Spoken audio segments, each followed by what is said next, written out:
வணக்கம். All in one zone devotional சேனலுக்கு உங்களை அன்புடன் வரவேற்கிறேன். இன்றைக்கி நம்மளுடைய சேனலில் தினசரி குளிக்கும் போது செய்து வருவது நன்மை பயக்கும். அதாவது நம்ம தினமும் நம்ம குளிப்போம் இல்லையா, குளிக்கும்போது நம்ம இதை கடைப்பிடிக்க வேண்டும். இது செய்தால் நமக்கு நன்மை பயக்கும் அப்படின்றத தான் நம்ம இன்றைக்கி முழு வீடியோவாக பார்க்க போகிறோம். அதற்கு முன்னால் நம்மளுடைய சேனலை இதான் ஃபர்ஸ்ட் டைம் பார்க்குறவங்களா இருந்தாலும் சரி, சப்ஸ்கிரைப் பண்ணாமல் பார்க்குறவங்களா இருந்தாலும் சரி, நம்ம சேனலை சப்ஸ்கிரைப் பண்ணிக்கோங்க. கூடவே அந்த பெல் பட்டனை ப்ரெஸ் பண்ணிக்கோங்க.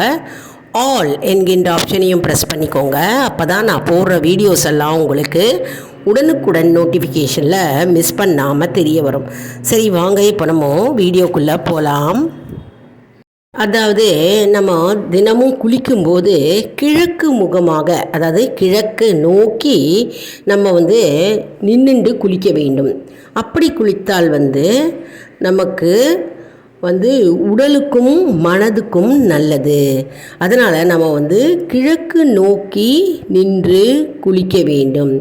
அது மட்டும் இல்லைங்க, நம்ம குளிக்கும்போது அந்த நீர் மேலே, அந்த தண்ணி இருக்கும் இல்லையா, அந்த தண்ணியில் நம்ம மோதிர விரலால் நம்ம ஓம் அப்படின்னு எழுத்தை எழுதி அதன் பிறகு அந்த தண்ணியை எடுத்து நம்ம மொண்டு ஊற்றி கொள்ளலாம். அது மிகவும் நல்லது. இதுவே தான் வாரியார் சுவாமிகள் என்ன கூறுகிறார் என்றார். அதாவது குளிக்கும் நீரில் அவர் என்ன செய்வாராம், ஓம் சரவண பவ அப்படின்னு எழுத்தால் எழுதி ஸ்நானம் செய்யும் பழக்கம் அவர் கடைப்பிடித்து வந்தாராம். தினம்தோறும் வாரியார் சுவாமிகள் ஓம் சரவண பவ அப்படின்னு நீரில் எழுதிட்டு அந்த நீரை கொண்டு அவர் தினம்தோறும் ஸ்நானம் செய்து வந்தாராம். அதுக்கப்புறம் எப்போவுமே நம்ம மேற்கு திசை நோக்கி நின்று குளிக்கக்கூடாதுங்க. மேற்கு திசை நோக்கி குளித்தால் நமக்கு நோய் வரும், நோய் பிணி நம்மை அடையும். அதனால் நம்ம மேற்கு திசை நோக்கி குளிக்கக்கூடாது. கிழக்கு திசை நோக்கி தான் நம்ம நின்று குளிக்க வேண்டும். அதன் பின்னர் நம்ம என்ன பண்ணுவோம்னா, நம்ம முதல்ல நம்ம பாதங்கள் இருக்கு இல்லையா, பாதங்கள் மேல் நம்ம நீரை ஊற்றி கொண்டு அதன் பின்னர் படிப்படியாக நம்ம உடல் மீது நீரை ஊற்றி கொள்ளுதல் மிகவும் நல்லது. அதன் பின்னர் கடைசியாக சிரசின் மீது நீர் நம்ம ஊற்றி கொள்ளலாம்.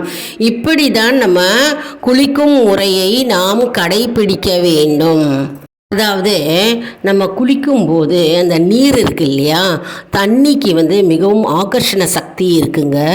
அந்த நீருக்கு நிறைய சக்தி உள்ளது. அதனால் அந்த நீர் நம்ம சாதாரணமாக நினைத்து விடக்கூடாது.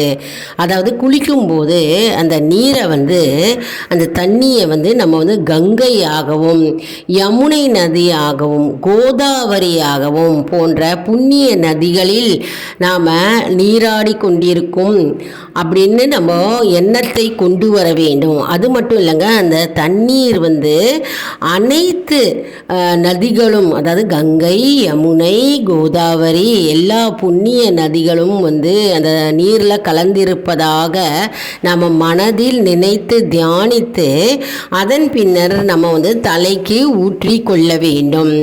இப்படி செய்தால் நமக்கு ஸ்நானம் செய்த முழு பலன் நம்மை சேரும்.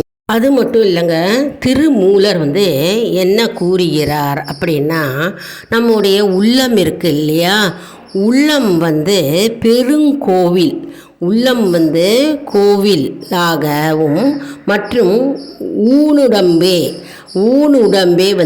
ஆலயம், ஆலயம் என்று அருளிய திருமூலர் அவருடைய கூற்றின்படி நம்மளுடைய தேகம் தேவாலயமாம், நம்முடைய தேகம் தேவாலயமாம் என்று ஆன்றோர்கள் அருளியிருக்கிறார். பார்த்தீங்களா, ஆன்றோர்கள்லாம் கூறியிருக்கிறார். அதன்படி நம்முடைய உள்ளம் குடிக்கொண்டிருக்கும் வீடாக, உள்ளத்தில் குடிக்கொண்டிருக்கும் வீடாக இறைவன் இருக்கிறார். நம்ம உள்ளத்தில் இறைவன் இருக்கிறார். அந்த இறைவனுக்கு நாம் வந்து நீரினால் அபிஷேகம் செய்து குளிர்வித்து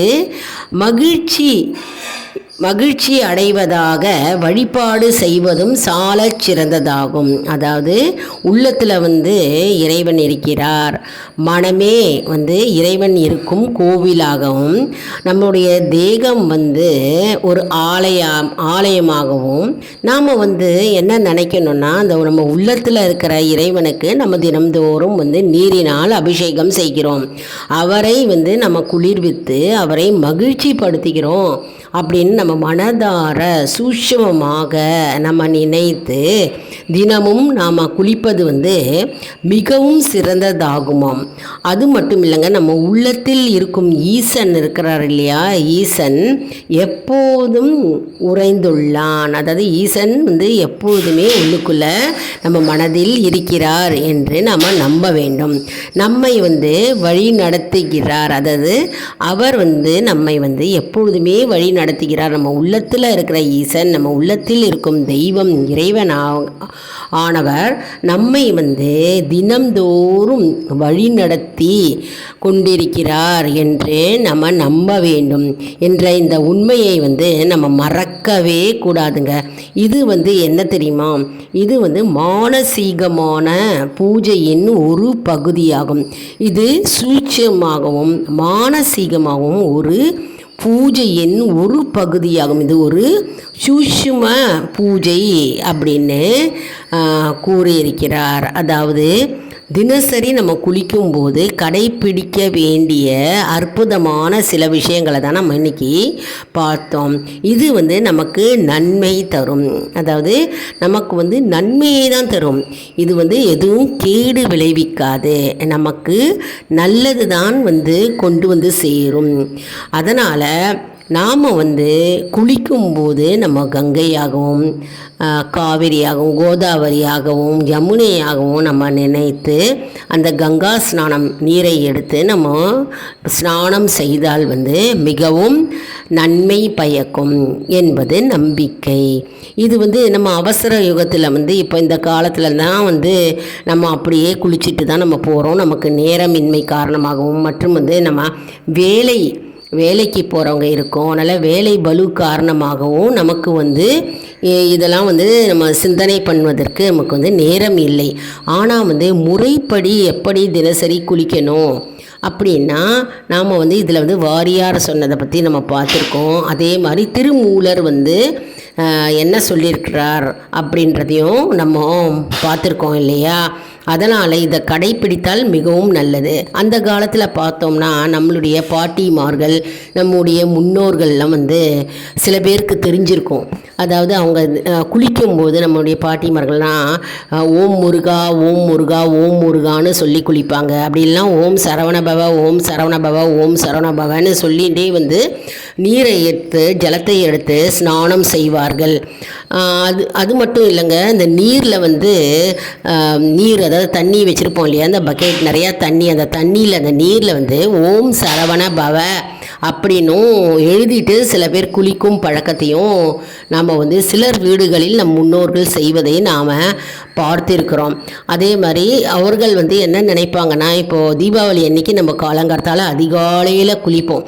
அதிகாலையில் சூரிய உதயத்திற்கு முன்னால் கங்கா ஸ்நானம் குளிப்போம். கங்கா ஸ்நானம் அப்படின்னா அந்த ஜலத்தில் அந்த நீரில் கங்கை யமுனை கோதாவரி போன்ற புண்ணிய நதிகள் அதில் கலந்திருக்கு அப்படின்னு நம்ம மானசீகமாக மனதார நம்ம ஏற்றுக்கொண்டு நம்பிக்கையோடு நம்ம நினைத்து நம்ம அந்த ஸ்நானம் செய்கிறோம் இல்லையா. அப்போது அந்த நீர் புனிதமாகிறது. எப்படி அந்த நீர் புனிதமாகிறதுனா, நாம் மனதார ஏற்றுக்கொண்டு நம்பிக்கையுடனும் பக்தியுடனும் நாம் மனதார நம்ம மானசீகமாக ஏற்றுக்கொள்ளும் பொழுது அந்த நீர் புனிதத்தன்மை அடைகிறது. இது மானசீகமான பூஜை ஆகும். பூஜையில் ஒரு பகுதி தான். அதனால் நம்மளுடைய உள்ளுக்குள்ளே இருக்கும் உள்ளமானது இறைவன் இருக்கிறார். அதனால் நம்ம உள்ளமானது இறைவன் இருக்கும்போது நம்ம தினசரி நம்ம வந்து நீரினால் அபிஷேகம் செய்கிறோம். குளிர்வித்து மகிழ்ச்சியாக அவரை மகிழ்ச்சிப்படுத்தி நாம் அபிஷேகம் செய்கிறோம் என்று மானசீகமாக நாம் நினைத்து நாம் தினசரி குளித்தால் நமக்கு நன்மை பயக்கும். இதெல்லாம் வந்து நல்ல விஷயங்கள், அதாவது எதுவுமே தீமை பயக்காது. அதனால தான் நம்ம முன்னோர்கள் வந்து நிறைய வந்து இதெல்லாம் கடைப்பிடித்திருக்கிறார்கள். ஆனால் நம்ம காலப்போக்கில் எல்லாமே மறந்து விட்டுட்டோம், நமக்கு டைம் இல்லாத காரணத்தால். ஆனால் வந்து இதெல்லாம் வந்து குளிக்கும் முறையை பற்றி இந்த வீடியோவில் நம்ம பார்த்துருக்குறோம். அதாவது நம்ம தெரிஞ்சிக்கிறது நல்லது, சில விஷயங்களை நம்ம தெரிந்து கொள்வது நல்லது. சில ஆன்மீக பக்தர்கள் வந்து இப்போவும் வந்து சில பேர் வந்து குளித்து வரேன், நான் கங்கா ஸ்நானம் பண்ணிட்டு வரேன் அப்படின்னு நம்மளுடைய முன்னோர்கள் பாட்டிகள்லாம் சொல்வதையும் நம்ம கேட்டிருக்கிறோம்.